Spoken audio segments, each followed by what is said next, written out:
Hola, muy buenas noches a todos. Es muy interesante esta noche poder conversar un poquito sobre lo que es la composición corporal. Nos vamos a dedicar un poco más a paciente hospitalizado, aunque en general vamos a hablar de diferentes patologías un poco más general, pero básicamente cada vez más de los hospitales a nivel nacional están contando con este tipo de herramientas que les permite de alguna manera no solo participar en diagnósticos y seguimientos desde la perspectiva nutricional, sino también clínicos. Vamos a hablar a lo largo de la conferencia de cómo vamos a poder dar un poco de apoyo clínico en diferentes áreas, a las diferentes especialidades, con los bioimpedanciómetros que tenemos y cómo podemos también ir desarrollando un poco de nuestra propia casuística y empezar a publicar, porque ya sabemos que cada vez es más necesario conocer no solo cómo se utiliza este tipo de herramientas, sino cuál es la realidad de la población en la que nosotros estamos trabajando. Ok, muchas gracias. Vamos a dar inicio. Voy a acomodar esto aquí. Listo. Dentro de los puntos claves que vamos a tocar es aspectos básicos de la bioimpedancia. Vamos a hablar un poco del ángulo fase. Luego, donde vamos a hacer mucho hincapié en los usos clínicos de la bioimpedancia. Y uno de los mensajes que quiero que se lleven es que no todo es lo que parece, porque parte de esto es lo que la bioimpedancia pues, nos va a ir enseñando. Muchas veces sucede así. Lo que está por fuera no siempre muestra lo que está por dentro y la bioimpedancia nos va a permitir un poco conocer cuál es ese aspecto interno del paciente en relación a los diferentes compartimentos a los que nos vamos a enfrentar. Y sería hablar solo de cosas tan sencillas como, por ejemplo, algo así, ¿verdad? Que tenemos dos sujetos con la misma talla, el mismo peso, evidentemente el mismo índice de masa corporal y evidentemente se ven muy distintos. Entonces, si hacemos un análisis de la composición corporal, pues vamos a ver que el paciente tiene pues una composición corporal muy distinta, lo que definitivamente lo va a correlacionar con patologías distintas, con comorbilidades distintas, con riesgos distintos. Y es para lo que vamos a trabajar un poco en este tipo de evaluación. Entonces, la bioimpedancia eléctrica es un método no invasivo, es de fácil aplicación. Una de las cosas más importantes es que se puede utilizar de prácticamente todo tipo de poblaciones y cada vez tenemos más evidencia científica y más evidencia científica de que así es. Además de que es un método muy rápido y que es portable dentro de las mismas circunstancias dependiendo del aparato que tengamos, pero en muchas ocasiones pues nos permite esta portabilidad. Entonces básicamente la impedancia corporal que está representada por Z está en función de dos componentes que son la resistencia y la reactancia. Ahí tenemos la ecuación que va a ser Z al cuadrado es igual a R al cuadrado más X al cuadrado, que son resistencia y reactancia. La resistencia básicamente va a ser la resistencia de los tejidos al paso de una corriente eléctrica de la carga ofrecida por el componente lipídico de la membrana celular y la reactancia específicamente la oposición adicional debido a la capacitancia de esos tejidos y de las membranas celulares. Evidentemente va a depender de las corrientes eléctricas que vayan a recibir el paciente. Bueno, los bioimpedanciómetros en general lo que van a hacer es introducir una corriente alterna de un amperaje muy, muy bajo, que prácticamente es definitivamente imperceptible para el paciente. El agua es el elemento conductor y una de las cosas importantes que quiero hacer hincapié aquí es que su comercialización inició cerca de los años 80, entonces como muchas de las cosas que nos están pasando en nutrición es muy nuevo, entonces tenemos que ir esperando estudios y ir generando información para poder darle un poco más de peso a la validez de la información que nos vamos a ir encontrando.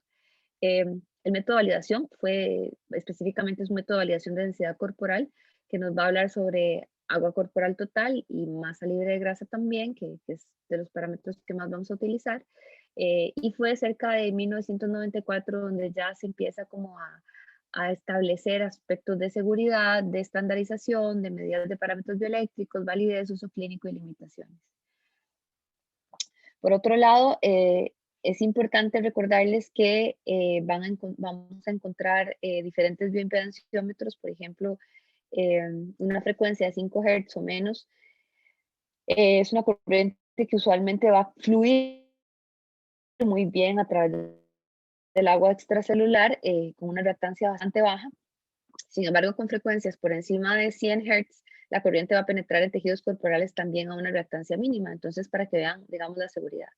La seguridad en general no se ha reportado efectos adversos, incluso hay algunos artículos que hablan que se puede, que, o sea, que a pesar de que la gran mayoría de los aparatos habla de no utilizarse con marcapaso, no es, o sea, se usa, se hace por seguridad, pero que en muchas ocasiones los aparatos no han demostrado mayor problema en estas circunstancias. Sin embargo, no lo vamos a hacer porque el fabricante nos habla de que no es lo recomendado.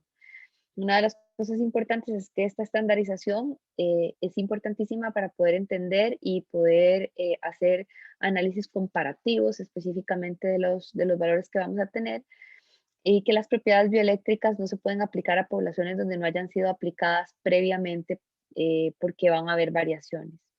Hay que tener un poco de cuidado con aspectos de validez, sobre todo en poblaciones que son especiales. Por ejemplo, podemos hablar de obesos mórbidos o, por ejemplo, algunos otros pacientes, digamos, que por su condición específica no tengamos aplicaciones previas. Y obviamente en estados de malnutrición, pues también puede afectar el hecho de que el paciente esté inadecuadamente hidratado y eso hay que tomarlo en cuenta. Una de las cosas más importantes es lo que hablan de la constante de resistividad, que específicamente lo que se dice es que no todos los segmentos del cuerpo humano van a ser iguales y que existen además variaciones intraindividuales e interindividuales. ¿A qué nos referimos con eso? A que los segmentos corporales van a tener diferentes resistencias y diferentes oposiciones a la corriente eléctrica y que además existe una modificación interindividuo, o sea, de una persona a otra. Por eso es tan importante encontrar las coincidencias en las poblaciones, que eso es lo que nos va a permitir de alguna manera poder establecer qué es y vamos a ver que ya se han hecho algunos estudios en diferentes poblaciones que se van a ir validando. Entonces, los bioimpedanciómetros específicamente van a ofrecer una resistencia al fluido que es la que va a medir el bioimpedanciómetro, y la reactancia está causada específicamente por la resistencia ofrecida a las membranas celulares, los tejidos de sostén y los tejidos no iónicos, que lo que van a hacer es retardar el paso de esta corriente. Los flujos de corriente van a atravesar de una forma diferente, evidentemente, los líquidos intra y extracelulares, y esto es lo que nos va a permitir hacer las diferencias y obtener los resultados que nos dan los diferentes aparatos. Una de las cosas importantes y en este artículo que me pareció muy interesante es que existen algunas características específicas que vamos a ir evaluando y, por ejemplo, que podrían afectarnos o modificar lo que vamos a obtener con el análisis de bioimpedancia. Por ejemplo, el cambio en el bioimpedanciómetro puede producirnos específicamente variaciones en la masa libre de grasa y en la masa grasa, que no siempre van a estar, porque no siempre vamos a conocer la ecuación. Entonces, dentro de esas circunstancias, una de las cosas más importantes es intentar analizar al paciente siempre con el mismo equipo y calibrarlo, ¿verdad? Que eso es importante, estar seguro de que el equipo está calibrado. La colocación, ¿verdad? Y seguir las indicaciones para cada equipo de la posición específica para el paciente viene a ser muy importante. Por otro lado, el hecho de que el paciente ingiera, digamos, fluidos en un tiempo cercano a la medición, entonces nos va a producir variaciones en la masa libre de grasa y en la masa grasa, donde puede provocar errores hasta de un 3%.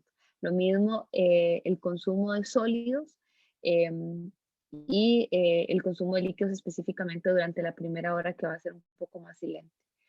El ejercicio es otra de las cosas que va a provocar modificaciones. Si no se normaliza hasta después de una hora específicamente, e inmediatamente después del ejercicio, si hacemos la bioimpedancia, podemos obtener una reducción de la masa grasa hasta de un 2% y no se va a normalizar hasta dentro de 60 minutos.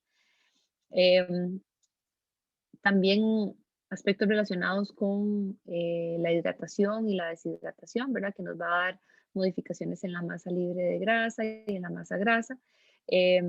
Y pareciera que la disminución de la temperatura ambiente, pues también nos podría provocar algunas variaciones específicas en este tipo de, en la medición de la masa libre de grasa y un aumento de la masa grasa. Por otro lado, también las lesiones propias de la piel, ¿verdad? O si tenemos un engrosamiento de la piel, pues también va a presentar algunas de las lesiones. Uno de lo que vamos a hablar mucho en los estudios clínicos, que es en lo que más nos vamos a abocar, es en lo que es el ángulo fase, que finalmente es un ángulo que se va a formar específicamente, como se grafica, por eso se llama ángulo fase, entre las dos mediciones, digamos, de reactancia y de resistencia específicamente. Em, y una de las cosas importantes es que van a haber algunas variaciones fisiológicas en este caso y los vamos a ir viendo en los estudios clínicos más adelante. Esto es una diapo fue es cortesía de Rebeca, le agradezco mucho porque me parece interesante poder entender qué es lo que pasa con el ángulo fase y cómo se correlaciona específicamente con las lesiones a nivel de la membrana celular.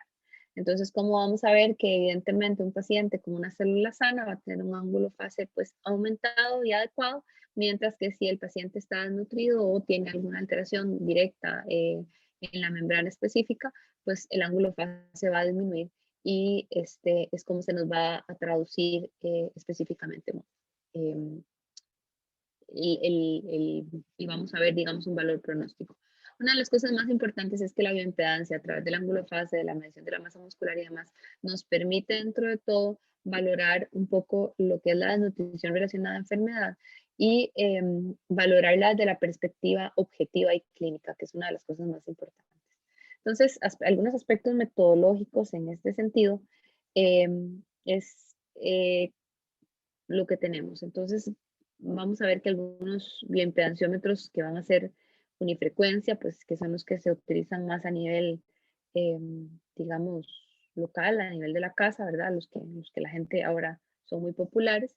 Y existen otros modelos de 4 electrodos, de cúbito supino, y los que nos permiten, como el S10, por ejemplo, que es el que nosotros usamos en el hospital, eh, utilizar un análisis y realizar un análisis segmental, ¿verdad? Específicamente de acuerdo a las características propias de lo que el aparato nos va a ir dando.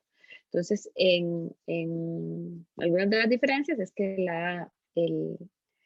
el bioimpedanciómetro que va a medir monofrecuencia tiene una frecuencia de 50 Hz en la gran mayoría de los casos, mientras que el multifrecuencia pues nos va a medir 0, 1, 5, 50, 100, 200, 500, dependiendo también del aparato que vayamos a utilizar. Se tiene electrodo mano-pie.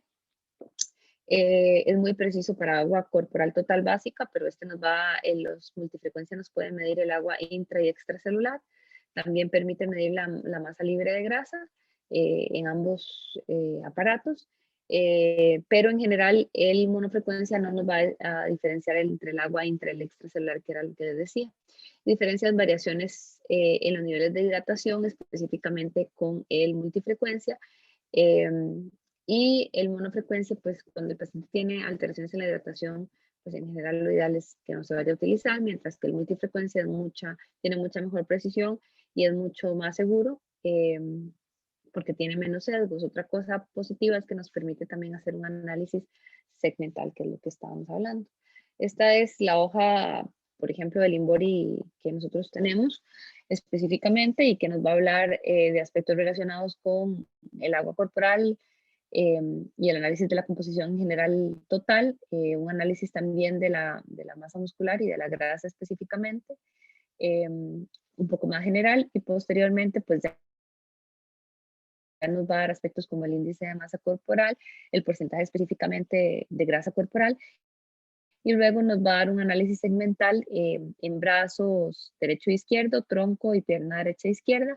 Entonces aquí también hay mucha información que uno podría sacar. Si el paciente tiene solo un edema unilateral, pues ahí usted puede ver si el paciente tiene un linfedema secundario a un SEA de mama, por ponerles algún ejemplo, o si el paciente tiene una trombosis o este tipo de cosas, también el aparato nos va a guiar en este sentido. También el análisis del agua corporal total, tanto intra como extracelular. Y específicamente nos permite de alguna manera obtener el ángulo fase que va a hablar específicamente, como dijimos, de la integridad de la membrana celular y de cómo esta membrana celular y cómo esta integridad de la membrana celular nos va a permitir también traducirlo específicamente a asuntos meramente clínicos.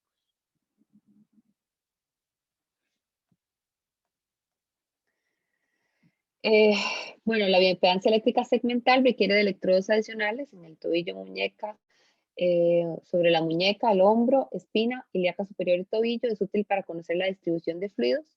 Una de las cosas importantes es que solo contribuyen un 10% de la impedancia, pero un 50% en el peso. Entonces, que esto pues, nos puede generar algunas dificultades. Que los cambios específicamente en Z van a estar directamente relacionados con algunos cambios en la masa libre de grasa y a nivel de brazos y de piernas sobre todo, ¿verdad?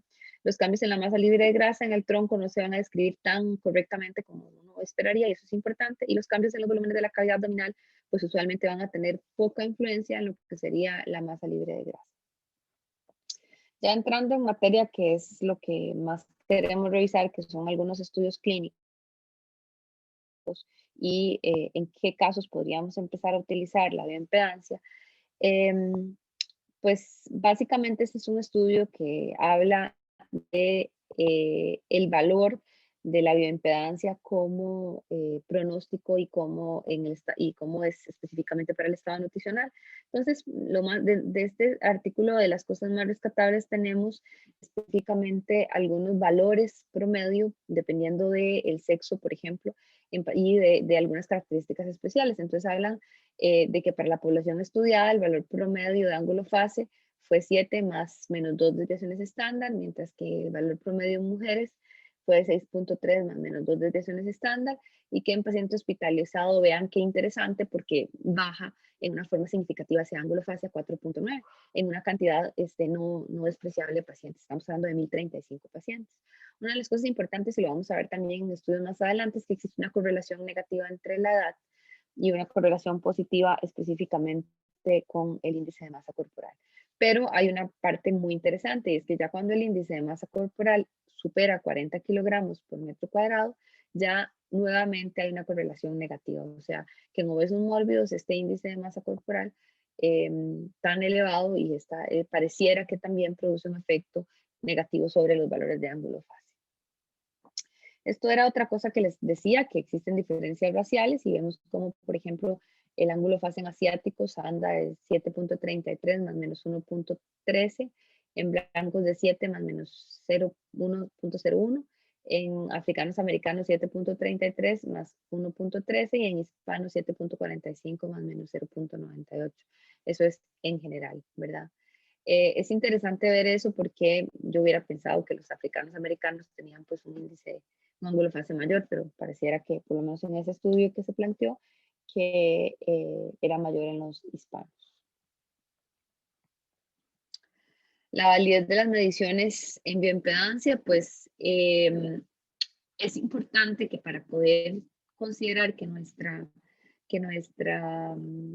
análisis de composición corporal es correcto, necesitemos evaluar aspectos como la posición corporal, la hidratación, la ingesta de alimentos o líquidos, la temperatura ambiente, la temperatura corporal específica, actividad física reciente, la conductancia del lugar donde se va a realizar la medición, digamos la superficie específica de la camilla, y errores de estimación estándar que no deberían de estar más de 2 a 2.5 kilogramos en varones y más de 1.5 a 1.8 kilogramos en mujeres.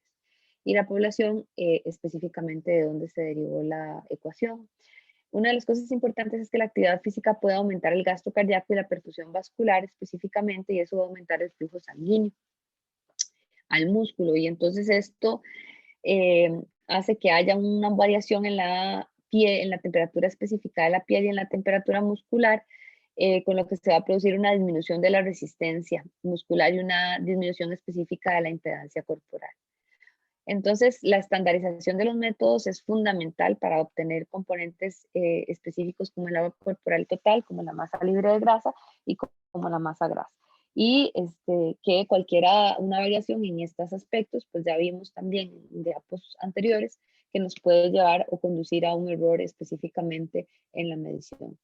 Que vamos a ver, depende de lo que vayamos a buscar o de lo que estemos midiendo, del objetivo que tengamos, puede ser muy significativo ese error o no necesariamente tan significativo, ¿verdad? Entonces, algunas de las recomendaciones específicas para realizar la bioimpedancia es que el paciente ojalá tenga 4 horas de ayuno específicamente, y una de las cosas que se recomienda es que al menos 8 horas que no tome bebidas alcohólicas. Lo ideal es que el paciente no haga ejercicio, usualmente no le recomienda todo el día anterior, pero la literatura habla de 8 horas anteriores específicamente. Una de las cosas interesantes es que es importante que la bioimpedancia registre la hora, ¿verdad? Si por alguna razón el equipo que tenemos no la registra, pues hay que anotarlo, porque lo ideal es que siempre se repita a la misma hora. Revisar que la piel donde estemos poniendo los electrodos no tenga lesiones, ni esté engrosada, ¿verdad? Y este tipo de cosas.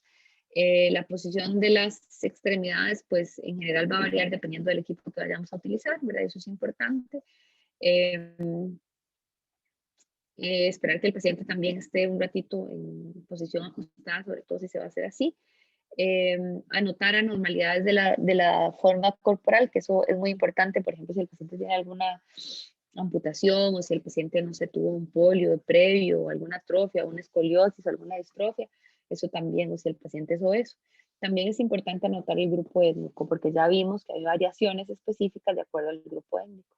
Y el control del ejercicio. Entonces ahí ya, esto ya básicamente no es tan clínico, es más para deporte, pero que si el paciente está entrenando en alto rendimiento, entonces lo ideal es hacer las bioimpedancias tras días de compensación de sesiones de entrenamiento, ¿verdad? Como para poder tenerlo todo claro y además saber que se va a hacer a la misma hora, en las mismas condiciones, para poder lograr que no hayan, o sea, que las variaciones detectadas no estén vinculadas a otro tipo de trastorno, o a otro tipo de, digamos, intervenciones que no sean específicamente, digamos, los cambios propios.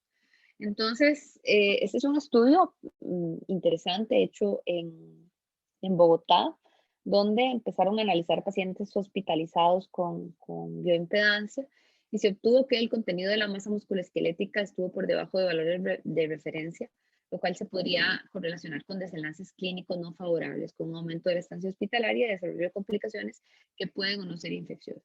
Entonces, básicamente aquí lo que utilizaron fue la bioimpedancia para poder analizar estado nutricional del paciente como base. Sería bastante bueno porque además nos va directamente a dirigir a que hay una disminución de la masa muscular. Y esto lo vamos a ver específicamente porque un paciente catabólico, pues ya sabemos que tiene una elevación de las interleucinas que va a actuar en diferentes puntos y que va a provocar una un mayor catabolismo, sobre todo con destrucción proteica, y que evidentemente lo que más va a sufrir es la masa muscular en ese caso. Este es otro estudio donde básicamente me pareció súper interesante porque lo que asocian es pacientes que estuvieron internados en centros de medicina interna o en servicios de medicina interna con algunos desenlaces como por ejemplo estancia hospitalaria, readmisiones, caída y mortalidad a partir de la valoración específica del ángulo fase. Y entonces ellos lo que establecen es que los pacientes que tenían ángulos fase más elevados iban a tener menos presentación de este tipo de situaciones y además una de las cosas importantes es que les permitía de alguna manera priorizar qué pacientes tenían que recibir un soporte nutricional previo. Entonces me parece que es un uso bastante adecuado mucho de estas circunstancias y hay que buscar también cuáles son nuestras limitantes. Podría ser específicamente el personal, ¿verdad? Que hacer una bioimpedancia pues requiere que alguien vaya, le dedique un ratito al paciente y que pueda pues vigilar todos los factores que haya que controlar y luego pues aplicar el examen. Pero ya realmente hacer la bioimpedancia es muy rápido y además el tipo de información que nos puede dar es bastante interesante.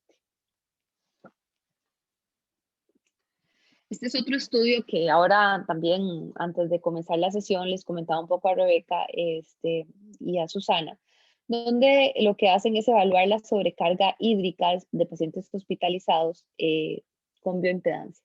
Y me pareció bastante interesante porque se habla mucho de esto, sobre todo para pacientes nefrópatas, pero en realidad no es solo lo que sucede. Yo le decía que muchas de las veces yo le preguntaba a los residentes que estaban conmigo cuáles son los requerimientos de agua de los pacientes y en realidad la gran mayoría de la gente no sabe. Entonces le pone un litro ahí cada 8 horas o 2 litros o un litro cada 6 horas o lo que le parezca, sencillamente para mantener un paciente hidratado que muchas veces ni siquiera se requiere. Entonces, en el estudio se encontró algunos aspectos importantes, pero de la sobrehidratación en pacientes con medicina interna, pues se dijo que no se incrementaba la mortalidad porque no son pacientes ni cardiópatas ni nada, sino sencillamente pacientes como con diagnósticos de medicina interna más, la gran mayoría hablaban de neurológicos en este caso. Y se estudiaron 130 pacientes. Entonces lo que dijeron fue que también a partir de esto midieron la desnutrición asociada a enfermedad y sí se vio que la desnutrición asociada a enfermedad diagnosticada específicamente por bioimpedancia, pues tenía una tasa de mortalidad mucho mayor, con mayor tiempo de hospitalización en este tipo de pacientes. Pero yo les decía que qué interesante debería ser medirlo para pacientes quirúrgicos, donde también los sobrehidratan y tienen que ir con ya edema, digamos, de intestino y demás, hacer anastomosis y se podría incrementar el riesgo específico de que el paciente haga fugas, etcétera, etcétera. Entonces, ¿cómo controlar que el paciente vaya adecuadamente hidratado a la cirugía? Y si eso podría ser pues una diferencia significativa, pues eso es algo que se podría llegar a medir en algún momento del tiempo.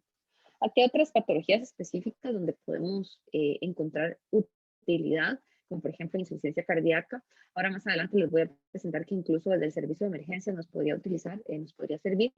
La existencia específica de edemas, ¿verdad? Lo ideal es que el paciente esté obviamente estable, a pesar de que pueda estar con sobrecarga hídrica, para detectar ascitis y otro tipo de edemas en pacientes con hepatopatías, por supuesto que en pacientes con enfermedad renal, que yo creo que eso es lo que ya más gente tiene claro, porque es de donde han habido más estudios para poder, digamos, regular la diálisis, en alteraciones electrolíticas en sueros, que eso es importante, ¿verdad? Cuando vamos a hablar de sistemas, como les decía, sobre hidratación, o a veces que tenemos, por ejemplo, hipernatremias o hiponatremias, en hipotiroidismo, la paquidermia, que también el problema es que la paquidermia nos podría también dificultar un poco el análisis.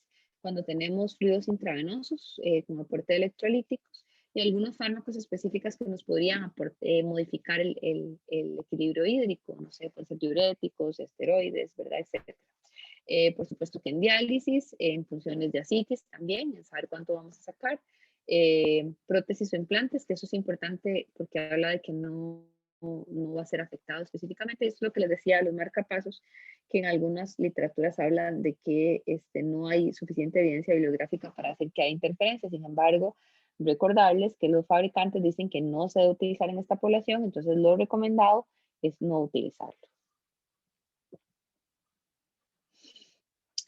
Este es un estudio también muy interesante porque lo que hicieron fue hacer 3 grupos de pacientes con uno con VIH hospitalizado, otro con VIH ambulatorio y otro un grupo control específica, y lo que midieron fue índice de masa corporal, los CD4 y específicamente midieron tejido graso abdominal.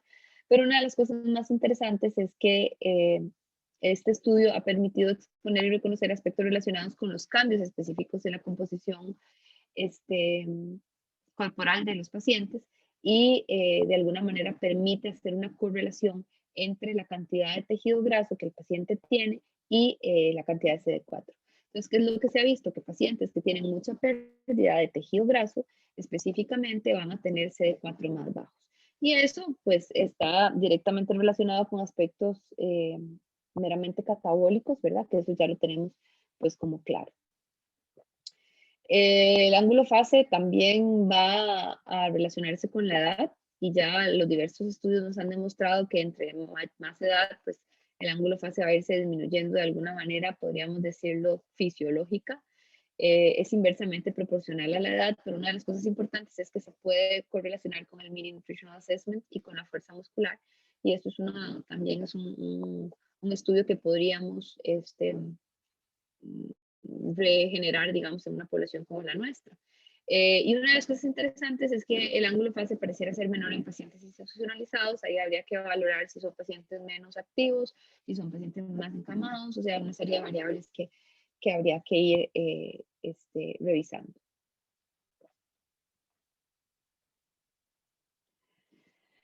Este también es un estudio específico donde nos hablaba comparaba DEXA con bioimpedancia, y una de las cosas más interesantes es que hablaba que para algunos estudios compartimentales, pues pareciera que en un adulto mayor lo ideal es utilizar el DEXA, pero que es importante que tanto la bioimpedancia como el DEXA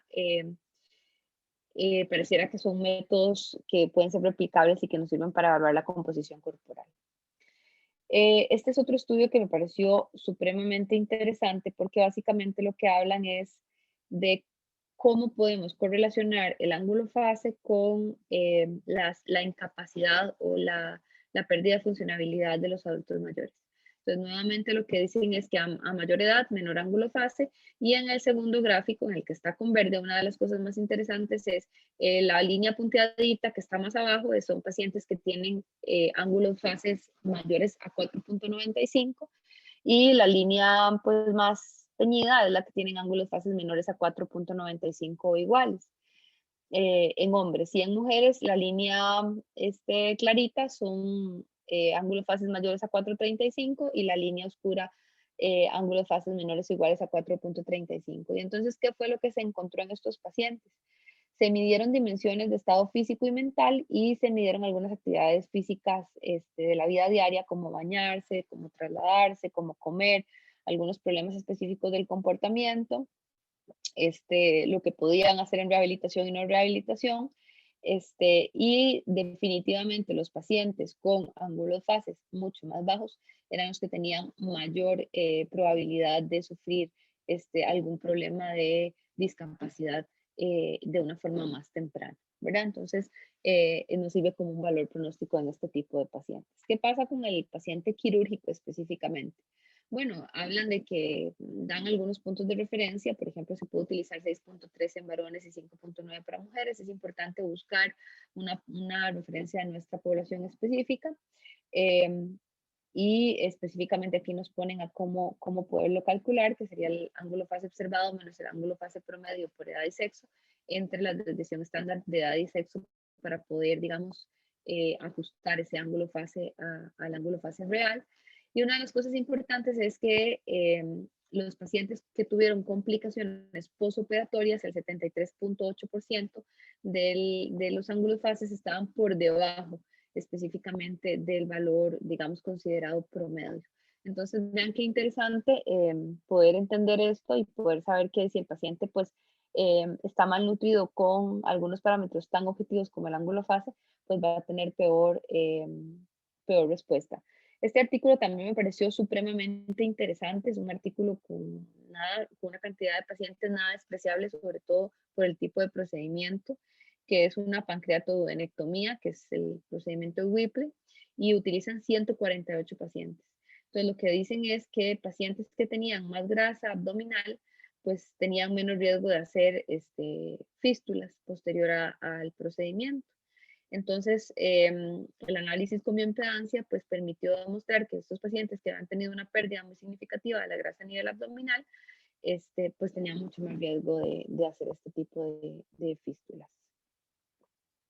En el paciente oncológico, pues básicamente dentro de las cosas más importantes es demostrar que en los diferentes tipos de cáncer, por ejemplo, vemos cáncer de colon, en pacientes con ángulo fase sobre 5.7, la sobrevida era cerca de, menor de 5.7, la sobrevida era cercana a 8 meses, mientras que si el paciente tenía ángulo fase sobre ese valor, la sobrevida podía alcanzar hasta los 40 meses.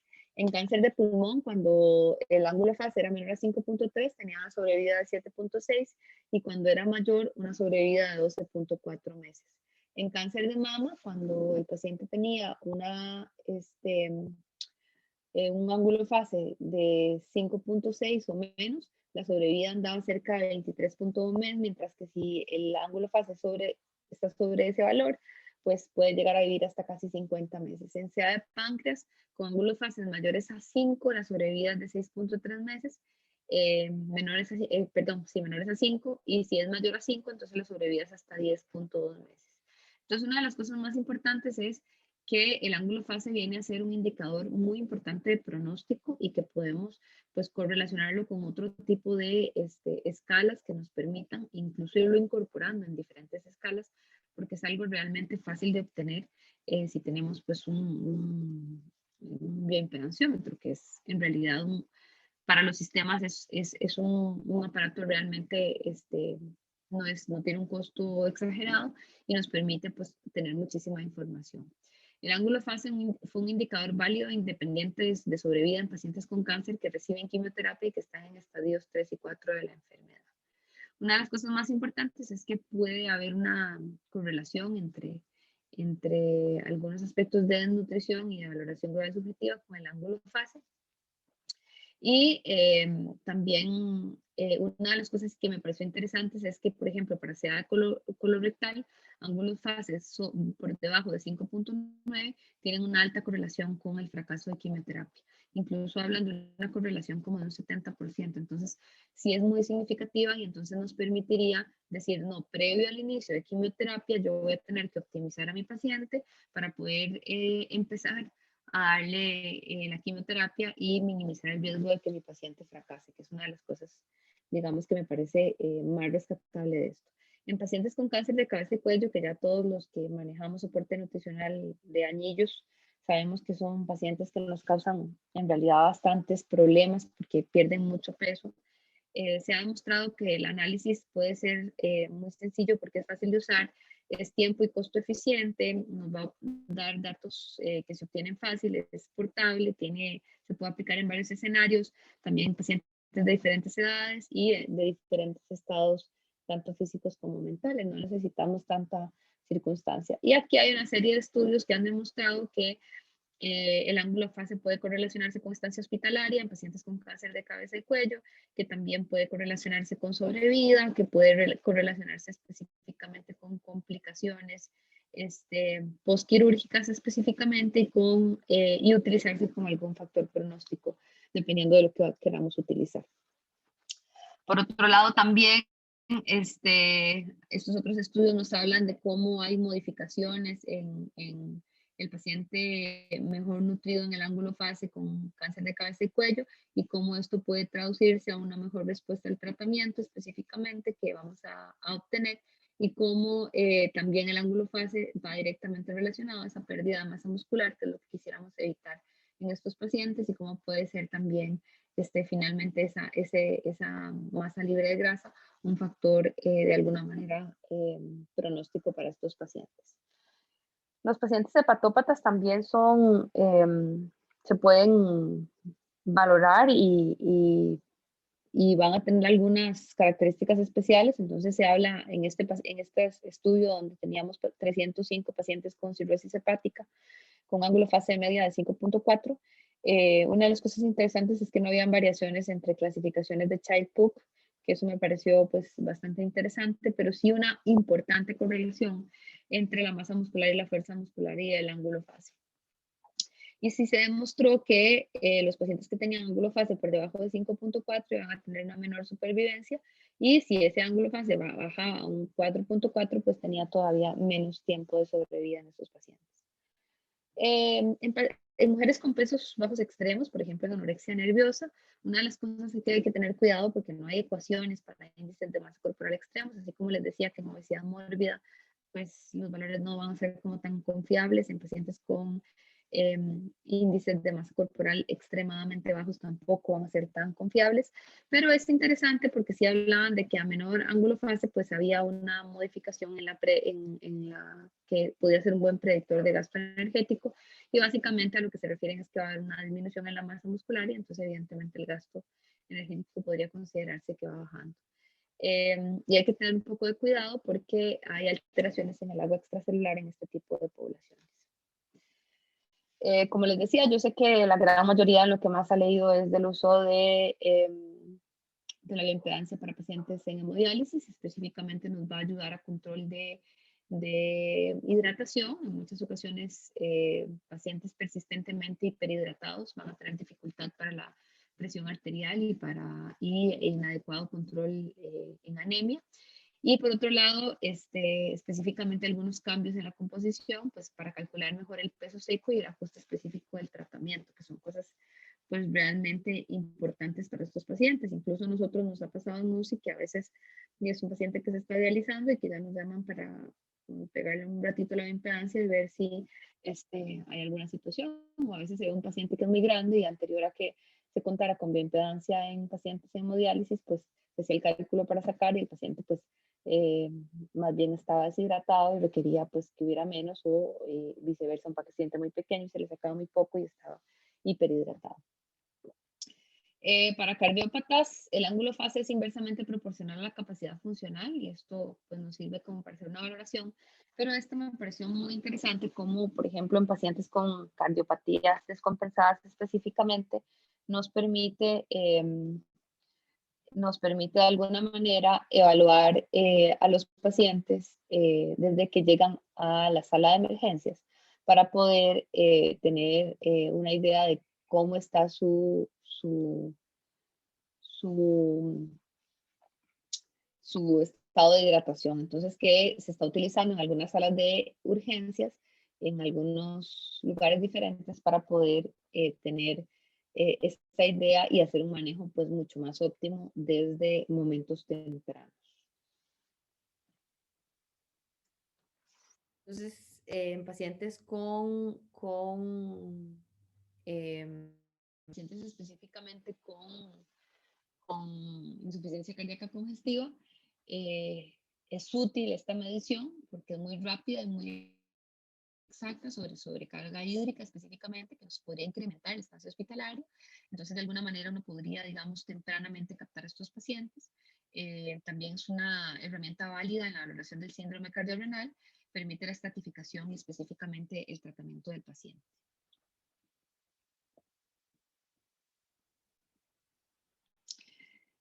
Para paciente crítico también, y una de las cosas más importantes en paciente crítico es que nos permite evaluar la masa muscular y establecer un factor pronóstico en UCI. Otra cosa que es muy importante y que ahora se habla cada vez más es el síndrome de debilidad post-UCI, que va a estar directamente relacionado a una pérdida de fuerza y de masa muscular.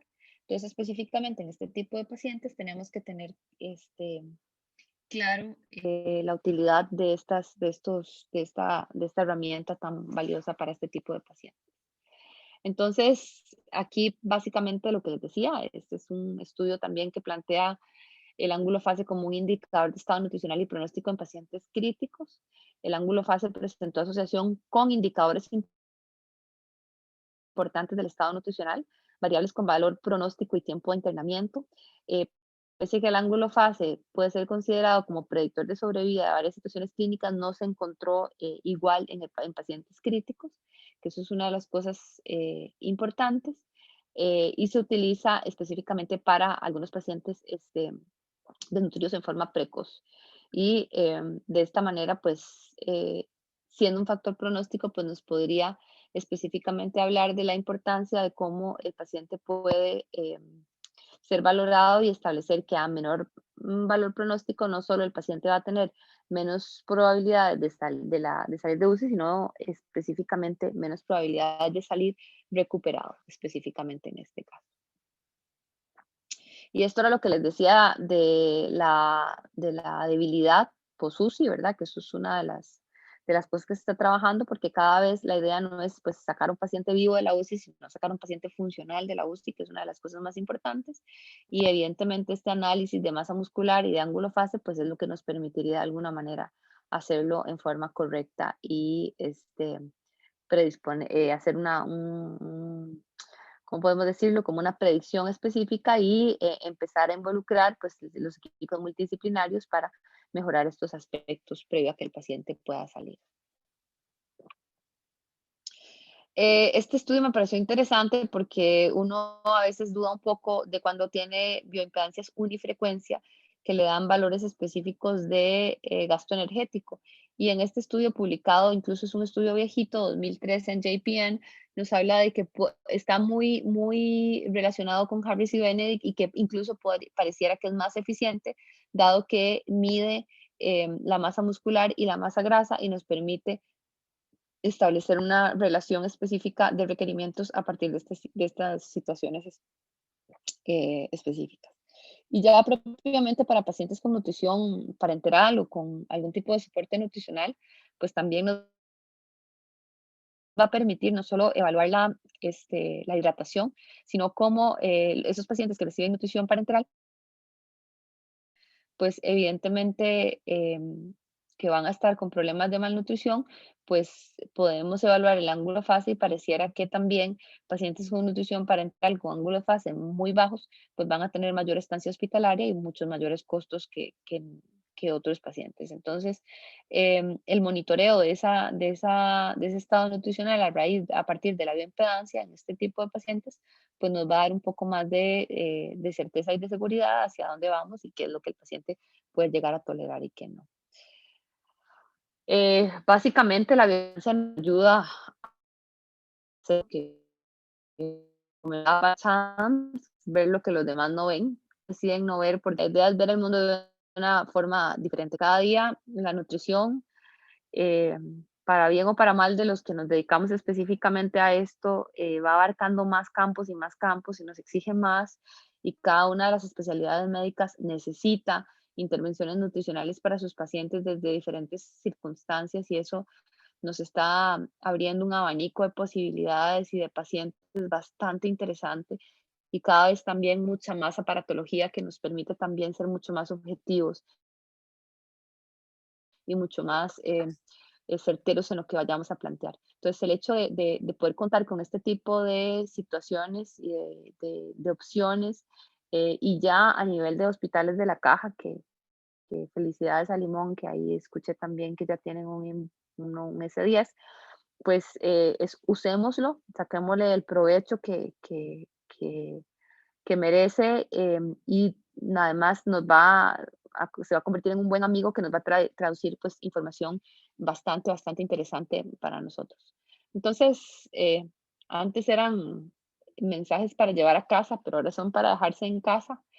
La bioimpedancia es un método accesible y fácil de utilizar.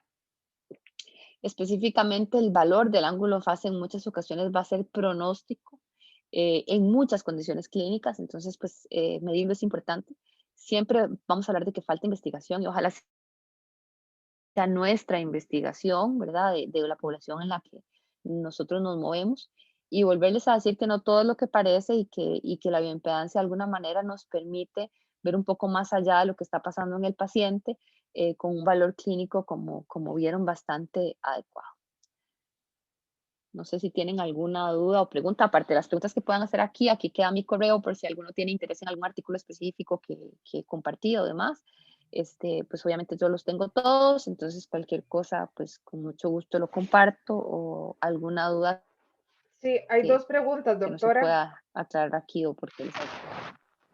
Ok, Hay dime. una, Dayana Villalpa, que dice, ¿cómo saber en caso de ICC con alteración en hidratación cuáles serían los parámetros o más bien cómo saber cuánto debo brindar de hidratación o restringir? Bueno, a partir de ahí lo que tenemos que valorar es el agua corporal total, ¿verdad? Y evidentemente si el agua es intra o extracelular. Entonces, analizar las comorbilidades que tiene el paciente y ver específicamente en cuánto el paciente está sobrehidratado, ¿verdad? Que eso es una de las cosas más importantes. Y a partir de ahí, pues vamos a tomar la decisión de cuánto yo tengo que hidratar o cuánto tengo que restringir. Es a partir de los parámetros que nos van a brindar de la hidratación que el aparato nos brinda, ¿verdad? Ya sea si el agua corporal total y saber si esa agua es intra o extracelular y específicamente conocer todo. Recordemos que una de las cosas importantes es que la impedancia es un recurso más, pero la clínica siempre va a imperar. Entonces yo tengo que saber si es un paciente que tiene una ICC, pero que además está con una caquexia cardíaca, entonces va a tener una hipoalbuminemia que también me va a generar un incremento del agua extracelular específicamente ahí, entonces bueno, ya esa es otra historia, ¿verdad? Pero entonces en el medio de estas situaciones tengo que conocer cuál es la realidad del paciente, qué es lo que está pasando y correlacionar esa clínica con la información que me va a dar que me está dando el Inbody. Ok. Hay una de Mariana. ¿Existe algún parámetro para diagnosticar sarcopenia? Ok, eso es una de las cosas que va a depender específicamente de la población, ¿verdad? Hay parámetros que el mismo, cada uno de los aparatos que tengamos nos va a dar con respecto a masa muscular. Entonces ahí hay que correlacionarlo si está disminuido específicamente, pero incluso no sé si han oído hablar ahora de los parámetros GLIM, que son los que se están utilizando para la evaluación de desnutrición o en general de desnutrición intrahospitalaria, que están correlacionados con masa muscular, pero entonces en muchas de esas situaciones hablaban de que el problema de diagnosticar sarcopenia es que todavía no se tienen puntos de corte específicos en nada. Entonces aquí lo que tendríamos que usar son los puntos de corte que nos da el aparato, que se supone que están adecuados, digamos, específicamente a poblaciones X, pero que en general todavía no se puede hablar específicamente del punto de corte exacto, porque en los parámetros GLIM y en esta charla que hubo de expertos en masa muscular, no se puede, no tenemos, digamos, no hay estudios tan grandes todavía para hablar un punto de corte específico. Además, hay una variante en edad. Evidentemente, los pacientes adultos mayores no se pueden evaluar con el mismo punto de corte que un paciente adulto normal, ¿verdad? Entonces, la recomendación en este momento es utilizar los parámetros que les va a ofrecer el bioimpedanciómetro que estén utilizando. Y otra de las cosas más importantes, que es también lo que el consenso de sarcopenia, de expertos de sarcopenia publica, es centrarse mucho en lo que es fuerza muscular, ¿verdad? Porque en muchas ocasiones queremos incrementar masa muscular, pero es masa no eficiente. Entonces, lo ideal es que esa masa sea eficiente, pero entonces, si ya tenemos un parámetro de que está disminuida, pues nos tenemos que centrar en cómo hacer que esa masa se mantenga y se haga eficiente. Perdón, consultas. Dale, Roy. Y con respecto a los parámetros, InBody tiene un apartado que habla de parámetros de investigación, porque normalmente InBody pone los parámetros de la OMS. Entonces, al no haber un parámetro de la OMS para sarcopenia, vienen parámetros de investigación nada más. Sí, hay varios estudios que hacen varios autores de puntos de corte, ¿verdad? Pero no están validados tampoco. Entonces, sí hay que basarse, ¿verdad?, en toda la parte clínica del paciente, porque no van a venir los parámetros en la hoja de resultados. Y es que volvemos al mismo punto, específicamente lo que hay que revisar es, o sea, no tenemos un parámetro específico de sarcopenia a nivel mundial. Entonces, esto ha sido, digamos, una de las críticas que tiene el GLIM, porque entonces lo que le dicen es, bueno, le piden sarcopenia, pero ¿qué parámetros vamos a usar? Entonces, yo creo que lo que queda de aquí a un tiempo es el análisis específico de poblaciones para poder establecer puntos de corte de sarcopenia, digamos, en poblaciones, porque además hay que buscar poblaciones hombres versus mujeres y poblaciones según raza y poblaciones, o sea, ¿verdad? Ya en condiciones especiales. Entonces, es lo que les decía básicamente, que tiene que ser mucho de clínica y de funcionalidad de la masa muscular.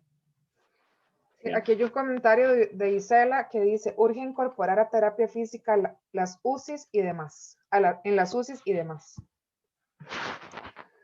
Sí, bueno, por lo menos el Calderón ahora con COVID tiene un terapista físico que está viendo algunas UCIs y yo creo que va a ser muy, muy importante, ¿verdad? Una de las cosas más importantes, y eso está en el consenso de sarcopenia, que es también, ahí también si alguno lo necesita, con mucho gusto me escribe y se lo pasamos, donde definitivamente la valoración del estado de la funcionabilidad del paciente tiene que ser algo ya pues inclusivo, ¿verdad? Es parte de lo que está pasando y es entender que no es solo salvar al paciente, ¿verdad? Sino salvar a un paciente que vaya a ser funcional y que pueda ser, que no vaya que sea, digamos, lo más rápido reincorporado a su vida normal. Y a partir de esto, entonces, pues evidentemente el conocer por diferentes métodos, ¿verdad? O sea, la bioimpedancia es un método que nos parece muy fácil, no tan invasivo, con menos efectos secundarios, y muy accesible en general para este tipo de valoraciones. Sin embargo, también ahora se habla de la valoración a través de TAC, de la masa muscular, que eso se puede utilizar, por ejemplo, en pacientes que ya tengan un TAC previo, por ejemplo, en pacientes oncológicos, otras cosas, pero someter a pacientes a radiaciones, por eso, pues no tiene mucho sentido. Y esto es donde cobra interés este tipo de análisis para los pacientes. Pero sí, definitivamente, yo creo que terapia física, además, primero hay que incrementar la cantidad de profesionales, lo mismo que incrementar la cantidad de profesionales en nutrición en los hospitales y de personal en general, médicos especialistas en nutriología y otro tipo de personal que permita de alguna manera captar más rápidamente a los pacientes. Y por otro lado, también pues que tengan opciones para hacer investigación y permitan, como les decía, poder estratificar nuestra propia población en los parámetros que se necesitan, ¿verdad? Okay. Muchas gracias a todos. No sé si no hay más preguntas por el momento. Entonces, como les habíamos comentado y en la invitación, a los que asistieron al webinar, tenemos una regalía de UNILAB, que es nuestro tallímetro digital. La ganadora es Scarlett Murillo Vargas. Entonces, si me pueden escribir, Scarlett, al correo ya lo voy a poner aquí en el chat, para que se contacte conmigo y coordinar. No sé si tienen alguna otra pregunta a la Yo doctora. aprovecho para todas las colegas que están conectadas, comentarles que el S10 está disponible para hacer una demostración, incluso en el hospital, para pues, si quieren probarlo, quieren ver cómo funciona o alguna capacitación que quieran, ¿verdad? Ya específicamente para el servicio de nutrición. Entonces, igual nos pueden escribir y nosotros nos trasladamos al hospital, llevamos el equipo y hacemos la capacitación o ya una capacitación virtual, ¿verdad? Ahí, Sí. ahí no sé si puedes poner mi correo también. Sí. Una de las cosas importantes, bueno, por lo menos contarles un poco la experiencia. Nosotros sí ya tenemos bastante tiempillo de tenerlo y en realidad es una herramienta pues muy útil, ¿verdad? Más bien COVID nos detuvo, pero la idea era pues poder adquirir otro para utilizarlo en pacientes de consulta externa. Y en general, como vemos, cada vez salen más y más y más usos, ¿verdad? Y eso pues en general le permite a uno pues ir diversificando y conociendo un poco más a su paciente, que es lo más importante.